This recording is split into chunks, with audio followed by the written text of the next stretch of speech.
Retomando a aula que nós tínhamos começado anteriormente sobre a Era Vargas, nós paramos exatamente nesse momento, o momento de 34 a 37, aonde Vargas vai enfrentar alguns problemas, mas também vai sofrer as influências internacionais sobre o Brasil. Essas influências do contexto europeu, aonde lá estava em voga os fascismos, puxados por Mussolini e por Hitler, e ao mesmo tempo o crescimento do comunismo, reflexo da Revolução Socialista de 17, e ainda os embates capitalistas. Todo esse contexto europeu, essas ideologias europeias, elas também se refletem no Brasil nesse período nosso, de 34 até 37. É o que nós chamamos de polarização ideológica. Nesse contexto da polarização ideológica, nós temos dois grandes grupos em embate no Brasil. De um lado, a Aliança Nacional Libertadora, a ANL, liderada pelo comunista Luiz Carlos Prestes. E do outro lado, a Ação Integralista Brasileira, liderada por Plínio Salgado. Ora, quando nós pegamos a ANL de Luiz Carlos Prestes, e se ele era o líder do Partido Comunista, isso é óbvio. Qual é o grande objetivo do Prestes? Fazer uma revolução com características comunistas no Brasil. Era o grande alvo. Inclusive, Prestes havia estado na União Soviética, voltou de lá acompanhado de vários agentes soviéticos, entre eles a Olga, que vai ficar conhecido com o nome de Olga Benário Prestes, que era, sim, uma agente soviética que veio para apoiar Luiz Carlos Prestes nessa tentativa de tomada do poder e de revolução. Por outro lado, monta-se a Ação Integralista Brasileira, ou AIB, criada e comandada por Plínio Salgado. E o integralismo era claro. O que os integralistas pretendiam? Transformar o Brasil em um Estado fascista, com características fascistas. Então falava-se na disciplina, na ordem, na estrutura todinha do fascismo, no controle das liberdades, e de quebra, algo interessante no discurso integralista, era a eugenia da raça brasileira. Mas o que é essa eugenia da raça brasileira? A eugenia é um movimento europeu que falava na purificação racial, na superioridade da raça branca. Então a ideia deles era branquear a população brasileira, transformá-la, né, numa sociedade branca, dominada pelos brancos e governada para os brancos. Portanto, era um movimento que disfarçava, né, o racismo, disfarçava a ideia de menosprezar aqueles que não eram brancos. E o grande alvo dos integralistas era a tomada do poder. Só que Getúlio Vargas habilmente vai explorar essa divergência entre os grupos. Então Vargas, na realidade, ele joga os integralistas contra os aliancistas. Ele faz esse jogo todinho ali. Inclusive Vargas se aproxima claramente em alguns momentos dos integralistas. Ele vai manter os aliancistas longe, mas ele se aproxima dos integralistas para reforçar esse jogo, essa polarização. No entanto, Vargas, ao mesmo tempo, ele dá início ou retoma uma grande ideia anterior e uma grande ação de propaganda anticomunista. Então ele vai desenvolver toda uma campanha contra o comunismo. A ideia de denegrir a imagem comunista para fortalecer o seu próprio poder e criar um medo na sociedade, o que já era uma característica europeia e até mesmo dos Estados Unidos nesse período. E Vargas vai jogando, vai explorando isso daí tudinho. No entanto, Luiz Carlos Prestes se precipita. Ele se precipita e faz uma tentativa de tomada do poder, que é exatamente a intentona comunista. Quando ele tenta tomar o poder com a intentona comunista, ele dá a senha para que Getúlio Vargas possa começar a radicalizar na caçada aos comunistas. E a partir daí começa realmente uma caçada, no sentido de caçar direitos e ao mesmo tempo de caçar fisicamente. O próprio Luiz Carlos Prestes vai ser caçado do ponto de vista físico, até ser preso mais tarde. A Olga também vai ser presa, inclusive, mais tarde um pouquinho. A Olga vai ser enviada para a Alemanha, onde acaba morrendo em um campo de concentração. E nesse período de 34 a 37, além da questão política da polarização, Vargas fortalece também as ações econômicas, o intervencionismo estatal na economia e a ideia das empresas estatais. Então o Brasil vai ficando esse clima todinho. Porém, nós tínhamos um problema pela frente. Qual era o problema? Em 38 teríamos que ter eleições presidenciais.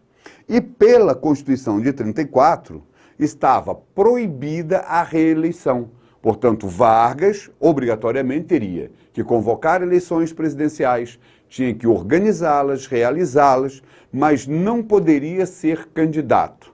Então fica a interrogação, qual a ação de Vargas, o que Vargas vai fazer em relação à sua sucessão eleitoral, à sua sucessão presidencial?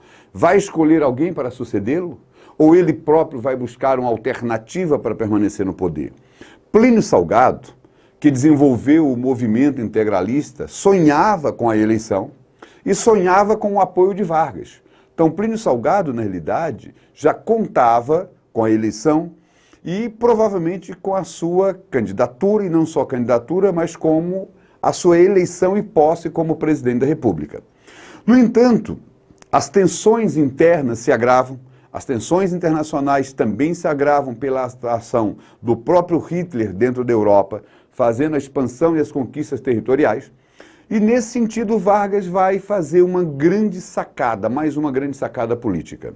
Vargas vai organizar um golpe de Estado. E o que é esse golpe de Estado? Vargas vai dar um golpe de Estado em 1937, chamado de golpe do Estado Novo. O golpe do Estado Novo. Nesse golpe do Estado Novo de Vargas, o que ele vai fazer na prática? Vargas, nesse golpe do Estado Novo, ele vai montar uma estrutura, alegando que os comunistas estavam se aproximando do poder, que os comunistas estavam preparando um grande golpe para a tomada do poder no Brasil. Nesse ponto, Vargas consegue o apoio dos integralistas, também amedrontados com essa tomada do poder, né? Então ele vai montando isso daí. Nessa brincadeira, criou-se um plano ousado, chamado de Plano Cohen ou Plano Cohen, né? A expressão varia. Esse Plano Cohen ou Plano Cohen, na realidade, o que ele trazia de importante? O Plano Cohen, o Plano Cohen, era um plano em que dizia que os comunistas da União Soviética estavam enviando tropas, enviando estruturas para que ocorresse um golpe de Estado no Brasil e o comunismo fosse implementado no país. Por isso era preciso impedir esse golpe. E aí então que Getúlio Vargas, com esse plano na mão, diga-se de passagem, foi um plano montado, estruturado por aliados de Vargas. É um plano que, na realidade, ele não existia de forma verdadeira. Existia no papel, mas não era um plano verdadeiro. Com esse plano, o que vai ser feito? Com esse plano, Vargas, então, vai decretar o fechamento do Congresso Nacional, decreta o estado de sítio, sob a alegação de que o Brasil está para ser invadido, está para ocorrer o golpe comunista. Então, fecha o Congresso, decreta estado de sítio e, de quebra, coloca em vigor na manhã do dia seguinte uma nova Constituição, que é a Constituição de 1937. Essa Constituição de 1937 vai ser uma Constituição outorgada, imposta. Outorgada é aquela que vem de cima para baixo. Então Vargas bota essa Constituição de 37 e impõe. E o interessante é que o próprio Congresso, que foi fechado, que foi dissolvido, apoia Getúlio Vargas e diz que Vargas fez a coisa certa. Vargas vai ao rádio e fala e pronuncia-se, fala sobre a ameaça que existia e sobre o que está acontecendo no país e o porquê dessas medidas. Essa Constituição de 37, ela é uma Constituição muito interessante. O texto dela é um texto liberal, é um texto que fala em garantias individuais, coletivas, liberdade de pensamento, de expressão, de organização política e tudo mais. No finalzinho dela, nas suas disposições transitórias, diz que tem que haver um plebiscito, que é uma consulta popular. Enquanto esse plebiscito não for realizado, o povo não for consultado e não aprovar a Constituição, todos os poderes são dados ao presidente da República. Portanto, Getúlio Vargas, né, num pequeno detalhe, ele tem agora nas suas mãos novamente todos os poderes. Tanto é que é aí que se diz que, né, vem a ditadura de Getúlio Vargas, a ditadura política de Vargas, que vai caracterizar esse Estado Novo e que vai fazer com que Vargas adote algumas características fascistas aqui dentro. Então nós não podemos dizer, de novo, que é um Estado fascista, que não o é, mas tem alguns traços do fascismo dentro desse Estado. E aí vem, de novo, a centralização política, os decretos-leis, a intervenção, mais uma vez, nos estados, e Vargas vai estruturar todo um serviço, que é o serviço secreto, que é o serviço de investigação mesmo, as infiltrações, a ação secreta de não só no campo externo, mas também no campo interno. Então vem com estrutura de serviço secreto, que é a célula que mais tarde vai se chamar de Serviço Nacional de Informação, do SNI. Então eu não posso dizer que o Vargas criou o SNI, mas eu posso dizer que Vargas estruturou um serviço secreto que vai servir mais tarde de base para o fortalecimento desse serviço que dá origem ao SNI. E um outro ponto importante é o DOPS, a Delegacia da Ordem Pública e Social. Esse DOPS é um órgão de repressão, garantir a ordem pública e social. É o DOPS que vai agir no sentido de prender, de conter os opositores ao Estado Novo. E é o mesmo DOPS que vai ser fortalecido e ampliado mais tarde na ditadura militar, durante os governos militares pós-64. Então Vargas vai agir nesse sentido, é preciso conter os opositores ao regime. E quem são os opositores? No primeiro instante, os comunistas e os próprios integralistas, porque os integralistas ainda tinham a esperança de que Vargas iria convocar as eleições e que essa Constituição, esse Estado Novo seria momentâneo, seria passageiro. No entanto, quando Plínio Salgado percebe que Vargas não vai convocar eleições, que Vargas vai manter o controle do Estado, do poder nas suas mãos, o Plínio Salgado se revolta e faz uma tentativa de tomada do poder. É aí que Vargas radicaliza, fecha a AIB e exila o Plínio Salgado em Portugal. Então ele vai fechando agora o regime politicamente. Aquilo que era um governo democrático, um governo constitucional, passa a ser agora um governo ditatorial. É o governo do Estado Novo de Getúlio Vargas. E Vargas vai criar uma série de mecanismos voltados exatamente para quê? Voltados para conter esses opositores ao regime político que ele implanta nesse momento. Isso aqui é uma imagem, né, da Olga, a Olga Benário Prestes, que é inclusive ela que vai ser enviada para a Alemanha como um presente a Hitler. E ela vem a ser executada, ela morre num campo de concentração alemão. A filha dela acaba sobrevivendo, vai ser mais tarde criada pela própria mãe do Prestes, o Prestes fica preso no Brasil, e aí vem o Vargas nesse sentido todo. Um outro ponto importante, o que Vargas faz na prática durante esse período do Estado Novo, além de perseguir opositores e tentar fortalecer o seu poder. Economicamente, o que Vargas busca? Vargas vai dar, durante o Estado Novo, no grande passo em direção à industrialização. É a ideia de acelerar o desenvolvimento industrial do país. Nisso daí, Vargas fortalece o nacionalismo econômico. Não confunda, nacionalismo econômico não é abrir mão do capital estrangeiro, não é fechar o país para capitais externos e nem fechar para importação de produtos. É disciplinar a entrada do capital estrangeiro, é disciplinar as importações e fortalecer a nossa produção, o nosso capital, a nossa ação em si. Então ele vem com isso aí, incentiva a indústria. E outro ponto fundamental, ele vai criar empresas estatais. Entre essas empresas estatais, ele vai criar a CSN. O que é a CSN? Companhia Siderúrgica Nacional, que vai ser construída em Volta Redonda. Essa CSN, ela é importantíssima. E por que ela é importantíssima? Porque o Brasil vai passar a trabalhar, a produzir seu próprio aço e não depender da importação de aço. E a base de todo o desenvolvimento industrial de um país é o controle do aço, é a produção de aço, que é o que vai ocorrer a partir da CSN, construída em Volta Redonda. Só um adendo. Companhia Siderúrgica Nacional de Volta Redonda, que vai ser privatizada durante o governo Fernando Henrique Cardoso, na ideia de desmontar a herança varguista. Outro ponto Vargas faz é o apoio exatamente a formação técnica. Então, dentro do processo educacional, vem a ideia da formação técnica. O Brasil também precisava de técnicos para esse desenvolvimento, para puxar todo o desenvolvimento nacional. E de quebra o Código de Minas. O que é o Código de Minas? É disciplinando a exploração dos minérios brasileiros, aonde as reservas de minérios são nacionais. E vai ter que uma empresa estrangeira, para explorar minérios no Brasil, vai ter que se associar a uma empresa nacional. Então, é a preservação das riquezas nossas ali. Outro ponto que Vargas fortalece ao longo de todo o seu governo e durante o próprio Estado Novo é a política trabalhista de Vargas. E o que ele faz de importante?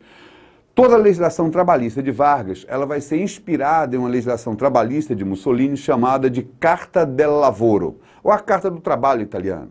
Então ela não é uma cópia, ela é uma adaptação, ela é uma fonte de inspiração. Nessa ação todinha, Vargas vai trabalhar com a garantia dos direitos básicos dos trabalhadores. Férias, licença, maternidade, redução da jornada de trabalho, proibição do trabalho dos menores de 14 anos, o repouso semanal remunerado. E vai ainda criar os institutos de aposentadoria e pensão.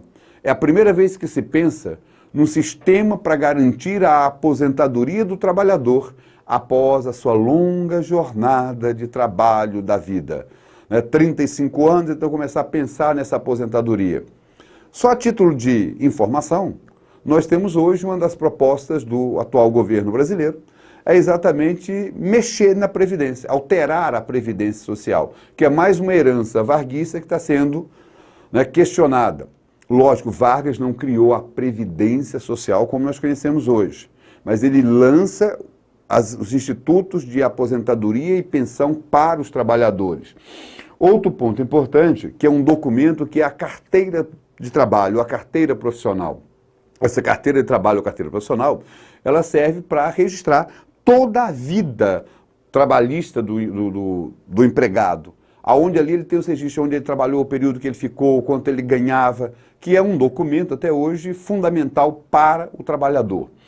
Outra coisa, além disso, é o sindicalismo dependente do Estado. O que é o sindicalismo? Vargas organiza os trabalhadores, cria os sindicatos, mas ele passa a controlar esses sindicatos. Então é o sindicalismo dependente do Estado. Então Vargas vai criar o controle sobre os sindicatos para evitar greves, evitar ações trabalhistas no sentido de grandes rebeliões, de grandes ações do movimento operário. Então é o chamado sindicalismo atrelado ao Estado, que é uma coisa que vira e mexe aparece nas provas. A ideia do sindicalismo. Fala-se em liberdade sindical. Não.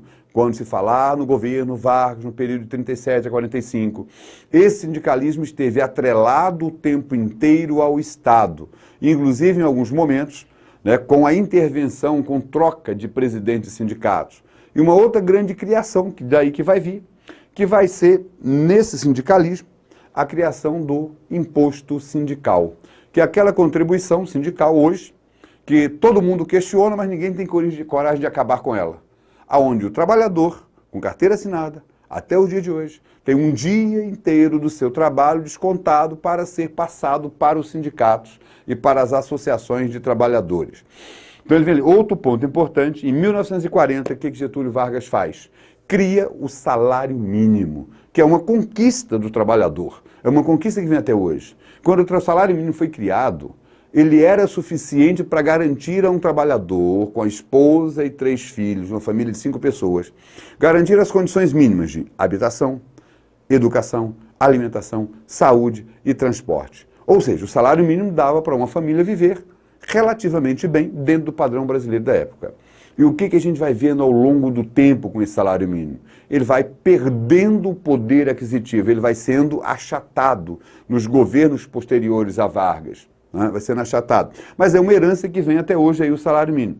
Outra vai ser a CLT, que é o conjunto da legislação trabalhista. CLT, que em grande parte até hoje ainda rege as relações trabalhistas no Brasil, a CLT. E de quebra vem a Justiça do Trabalho, a comemoração do dia 1º de maio. Outra ação importante de Vargas vai ser no campo educacional, aonde ele vai criar o Ministério da Educação e Saúde Pública. E dentro dessa ideia do Ministério da Educação é um órgão para criar realmente, conduzir a educação dentro do país. Dentro dessa educação, nós temos da política educacional a padronização do ensino. O Estado Novo cria uma lei todinha para disciplinar esse ensino médio, o ensino fundamental, que é a chamada Lei Capanema, ou a Reforma Capanema, aonde os componentes curriculares, os conteúdos são todos disciplinados para o país inteiro, para evitar que um Estado trabalhe de uma forma e outro Estado trabalhe de outra, uma cidade trabalhe de uma forma, outra de outra. Então, padronizar a educação. Outro ponto importante vai ser o sistema do SENAI. O que é o SENAI? Serviço Nacional de Aprendizagem Industrial, que é a ideia da formação da mão de obra técnica, o ensino profissionalizante no Brasil. E para completar ainda na parte educacional, ele vem com a estruturação das universidades no Brasil. Por outro lado, tudo isso são avanços, mas ele tem que controlar a opinião contrária a ele. Para controlar a opinião, vem então as várias ações. E o que Getúlio Vargas faz para controlar essas ações? Ele vai utilizar as leis trabalhistas para fortalecer a sua imagem perante o povo. O que é fortalecer a imagem? É o populismo. A ideia da aproximação do político, do líder, junto ao povo, mostrando ao povo que ele está ali próximo a ele, que ele existe, não para governar para uma elite, mas para governar para o próprio povo. E Vargas é considerado o grande mestre, o grande estruturador do populismo no Brasil, né? O grande estruturador do populismo. Então ele vem com toda a ação das leis trabalhistas, ele vem com uma intensa propaganda, né, semelhante àquilo que ocorria na Europa, a exaltação da imagem de Vargas. Então, todo dia 1º de maio, Vargas ia para São Januário e anunciava uma nova lei trabalhista, uma nova conquista trabalhista. Vargas aparecia semanalmente nos jornais, reportagens direcionadas, mostrando as grandes ações de Getúlio Vargas. O Dia do Trabalho é outro ponto importante nessa ação de Vargas. E uma novidade, o Dia das Mães. Sabiam que o Dia das Mães foi criado por Getúlio Vargas? E qual a finalidade do Dia das Mães? Além de homenagear as mães, homenagear as mulheres, ela também é voltada para fortalecer o comércio. É um incentivo ao comércio na época, né? A ideia de dar presente para as mães. Então, é uma ação também econômica e, ao mesmo tempo, populista de Vargas. Mas, para isso tudo, é preciso controlar também a própria ação da população dos opositores e fortalecer sua imagem. Para isso, Getúlio Vargas vem com uma intensa censura aos meios de comunicação. Rádios, jornais, revistas, teatro, música, todas as ações públicas de comunicação eram controladas pelo Estado. Para controlar isso é criado um órgão chamado de DIP, o Departamento de Imprensa e Propaganda. O DIP, o Departamento de Imprensa e Propaganda, controlava tudo, como o próprio nome já diz. Ele tem como finalidade controlar a propaganda do Estado, ao mesmo tempo exaltando Getúlio Vargas e censurando aquilo que poderia ser uma ameaça ao próprio Getúlio Vargas. E esse DIP é fundamental, né? Fundamental para tudo. Aqui nós temos uma imagem da época, onde aparece um desfile de 7 de setembro, e os estudantes todos uniformizadozinhos ali bonitinho, com a bandeira, mostrando exatamente o Brasil. E aqui em cima o repórter do DIP, o repórter fotográfico do DIP. Inclusive, detalhe, somente esses repórteres fotográficos do DIP podiam fotografar Getúlio Vargas. Ninguém podia chegar com a maquininha e tirar foto de Vargas, né? Ainda bem que não tinha celular, não tinha nada disso para ficar fácil. Por que isso? Porque eles sabiam o momento exato de fotografar Vargas, o ângulo ideal de Getúlio Vargas. Então havia todo esse controle em cima da imagem de Vargas e da censura aos meios todinhos ali. Então o DIP é o grande órgão mesmo, o grande órgão responsável pela propaganda e pela exaltação de Getúlio Vargas. Então vem toda essa ação ali. Outro ponto importante que Vargas faz vai ser disciplinar o serviço público. Vargas faz uma reforma administrativa. Além da reforma administrativa, Getúlio Vargas cria o DASP, o Departamento Administrativo do Serviço Público. E aí, aos concurseiros, aqueles que pretendem fazer concurso um dia, tem que dar graças a Deus a Getúlio Vargas. Porque é ele que cria a ideia do concurso público, com o sentido de moralizar e profissionar o Estado, o serviço público. Então, é a ideia de diminuir o cabide de emprego. O Estado precisa ter pessoas profissionais competentes para gerir o Estado, para administrar o Estado, para a gestão pública. E Vargas inova mais uma vez nesse sentido, né, da administração pública, do concurso público. E na política externa, o que marca Getúlio Vargas? Nessa política externa, o que estava acontecendo lá fora, o que estava acontecendo no mundo nosso? Em 1939 explode a Segunda Guerra Mundial. Então, em 1939 explode a Segunda Guerra, quando Hitler, em setembro, invade a Polônia, dando origem à Segunda Guerra Mundial. E qual é a postura brasileira, né, nesse contexto todinho de Segunda Guerra? Vargas, primeiro, procura garantir o seu governo, é o que a gente chama de busca de reconhecimento do governo varguista, do Estado Novo. E num segundo momento, quando a Segunda Guerra está realmente acontecendo, Vargas adota uma política pendular, ou uma política de dubiedade. O que é essa política pendular de Vargas? Vargas age como um pêndulo. Ora ele se aproxima de um grupo, outra hora ele se aproxima do outro. De um lado, os países do eixo sob a liderança da Alemanha, com a Itália e o Japão. E os países aliados encabeçados pela Inglaterra e França, e posteriormente pelos Estados Unidos. Então, ora ele vai para um lado, outra hora ele vai para o outro, ele vai tirar vantagens desse jogo, dessa política pendular. Uma hora de um lado, outra hora do outro. E Vargas tenta se beneficiar.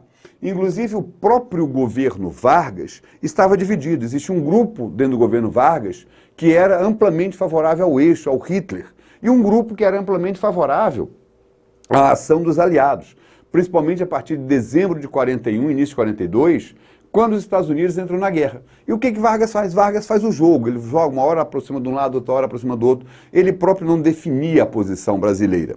Vargas vai usar a guerra como uma forma de buscar vantagens para o Brasil. Mas chega num momento em que Vargas, infelizmente, vai ter que tomar uma decisão, uma postura. E qual é a postura de Vargas? Pressões dos aliados, inclusive com uma ameaça dos Estados Unidos de derrubar Getúlio Vargas para garantir o interesse dos aliados na proteção, no patrulhamento do Atlântico Sul e bloquear a livre navegação alemã. Vargas, então, toma a decisão de aderir à guerra, e ele vai aderir a essa guerra ao lado dos países aliados, do bloco aliado, sob a liderança de Estados Unidos e Inglaterra. É a terceira fase, que é quando o Brasil rompe com o eixo e vai direto para o bloco dos aliados. Vai ter uma grande negociação de financiamentos, de ações, inclusive ações militares, que Getúlio Vargas vai. Nesse contexto, o Brasil vai participar diretamente da guerra, não um mero coadjuvante. O Brasil vai para a guerra, vai enviar tropas e vai enviar a Força Expedicionária Brasileira, que representaria a base terrestre, o Exército, e vai enviar a parte aérea, a FAB, a Força Aérea Brasileira, que vão para a Itália, vão lutar na Itália contra a ação nazista. E, ao mesmo tempo, Vargas busca as vantagens, ele moderniza o Exército, ele remilitariza, consegue consolidar a CSN, a Companhia Siderúrgica Nacional, mas ao mesmo tempo em que Vargas está agindo lá fora, contra o totalitarismo, ele tem um problema aqui dentro. O grande problema qual é? É que o Brasil possui características ainda totalitárias e lá fora ele está lutando contra o Estado totalitário. E vem então as pressões do próprio sobre Getúlio Vargas, dos opositores a ele exigindo a redemocratização, exigindo o fim do Estado Novo, e os próprios aliados, puxados pelos Estados Unidos, também exigem essa transformação do Brasil nesse momento.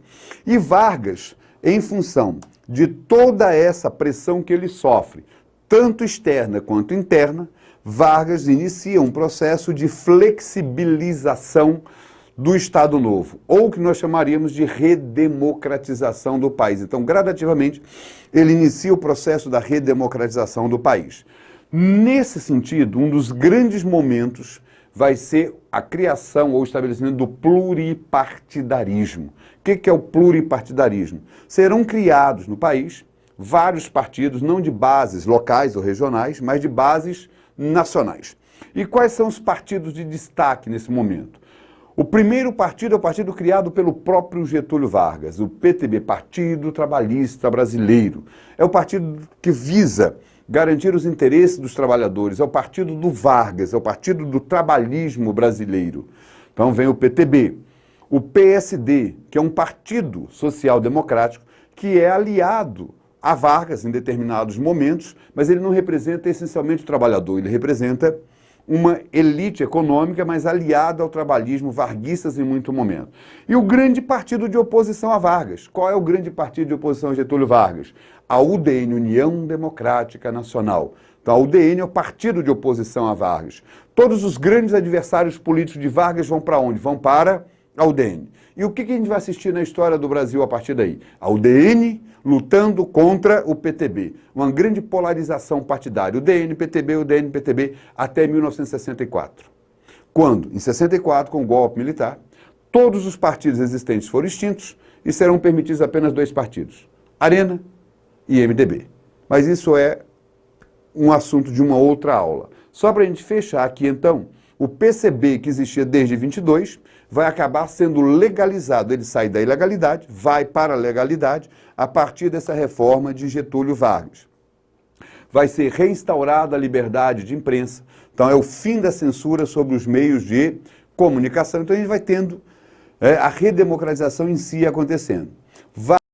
Vem então as várias ações. E o que Getúlio Vargas faz para controlar essas ações? Ele vai utilizar as leis trabalhistas para fortalecer a sua imagem perante o povo. O que é fortalecer a imagem? É o populismo. A ideia da aproximação do político, do líder, junto ao povo, mostrando ao povo que ele está ali próximo a ele, que ele existe, não para governar para uma elite, mas para governar para o próprio povo. E Vargas é considerado o grande mestre, o grande estruturador do populismo no Brasil, né? O grande estruturador do populismo. Então ele vem com toda a ação das leis trabalhistas, ele vem com uma intensa propaganda, né, semelhante àquilo que ocorria na Europa, a exaltação da imagem de Vargas. Então, todo dia 1º de maio, Vargas ia para São Januário e anunciava uma nova lei trabalhista, uma nova conquista trabalhista.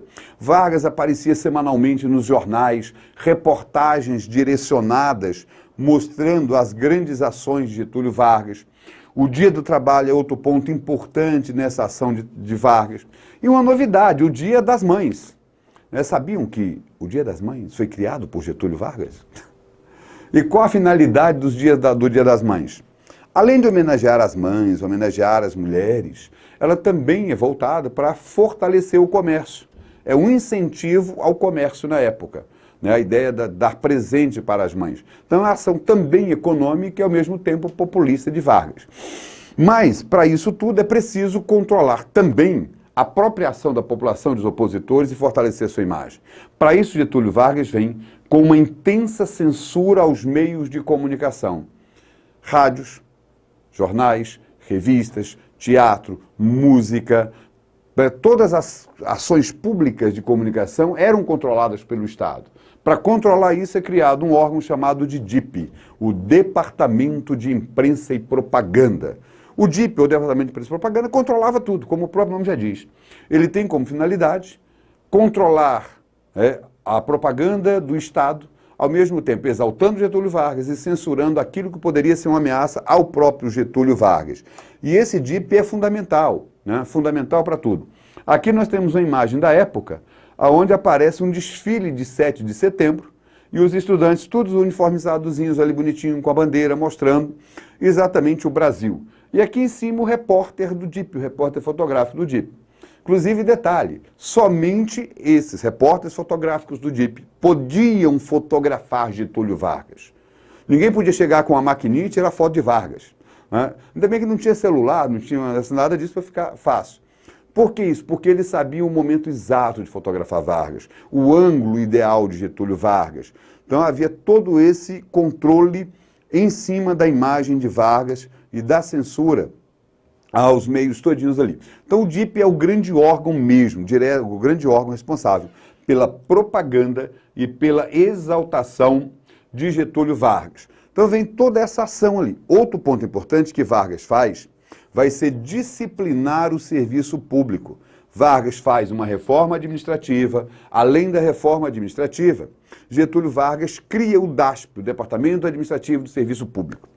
E aí, aos concurseiros, aqueles que pretendem fazer concurso um dia, tem que dar graças a Deus a Getúlio Vargas. Porque é ele que cria a ideia do concurso público, com o sentido de moralizar e profissionar o Estado, o serviço público. Então, é a ideia de diminuir o cabide de emprego. O Estado precisa ter pessoas profissionais competentes para gerir o Estado, para administrar o Estado, para a gestão pública.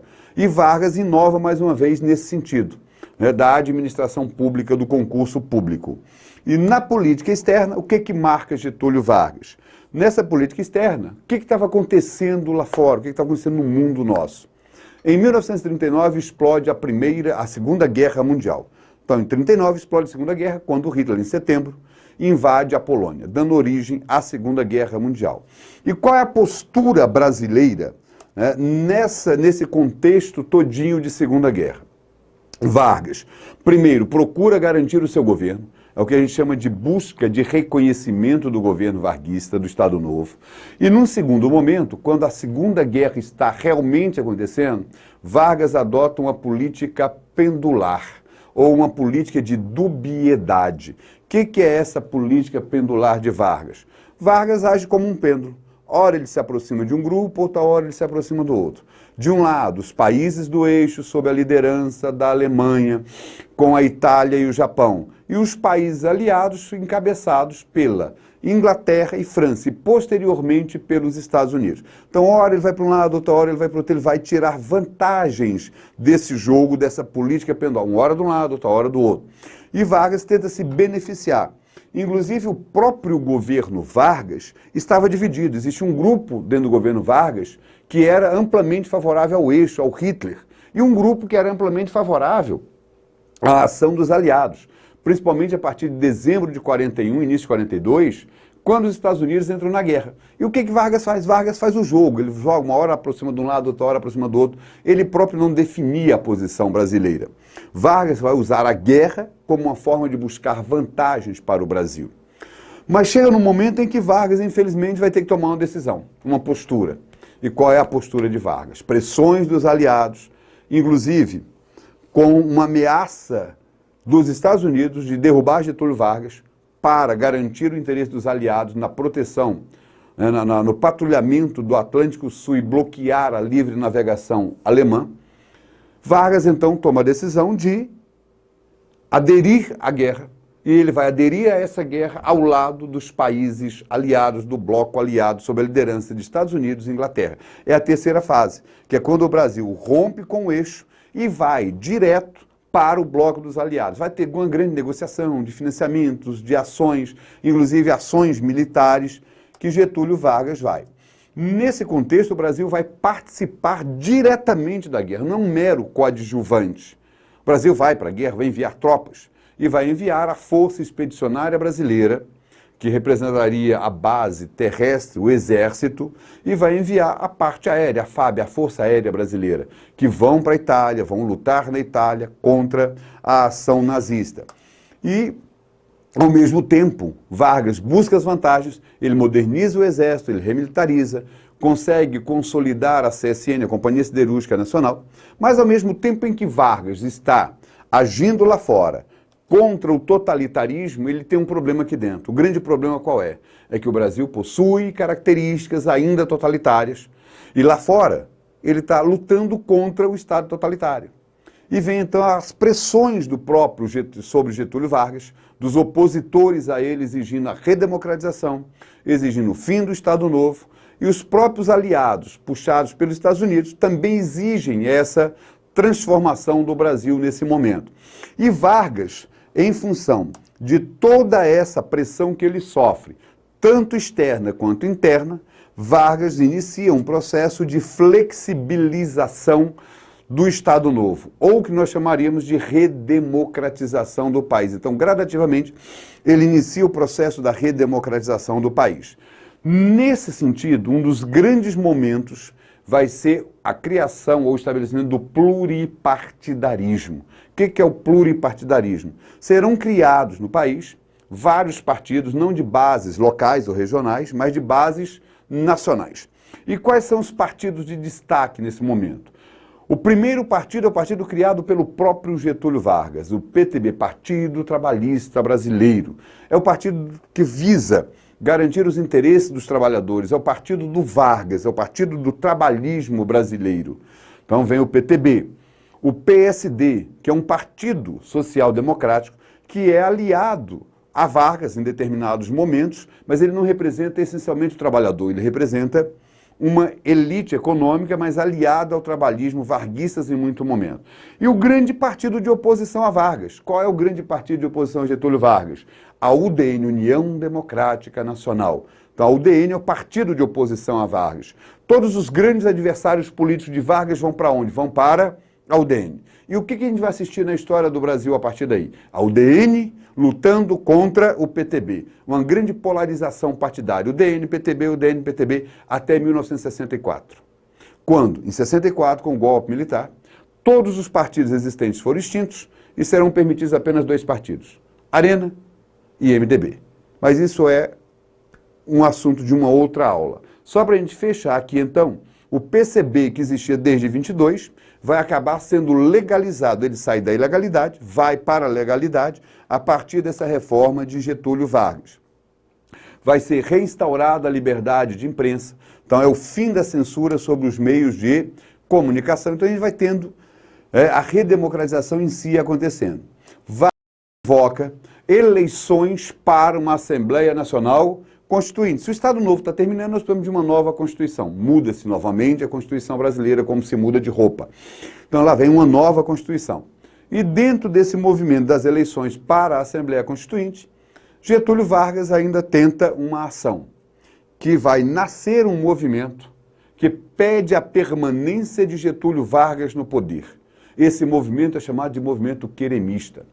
E o povo será levado às ruas, e o que o povo dizia? Queremos Vargas, queremos Vargas, queremos Vargas. É o movimento queremista. Só que a possibilidade de uma permanência de Vargas no poder feria os interesses do próprio capital estrangeiro, da própria ação dos Estados Unidos, dos aliados da Segunda Guerra, e dos grupos brasileiros que eram adversários de Vargas. E esses grupos, então, chegam a uma conclusão. É preciso impedir a permanência de Vargas no poder. Se ocorrer a eleição, ele vai ser eleito, porque ele tinha o apoio popular. Para impedir que Vargas continuasse, para impedir que Vargas saísse candidato a presidente, vai ser acertado mais um golpe de Estado. E em 45, Getúlio Vargas é deposto por um golpe de Estado, liderado por Eurico Gaspar Dutra, encerrando, portanto, a trajetória da era Vargas. Só lembrando, Vargas volta em 51, eleito diretamente. Ele volta nos braços do povo.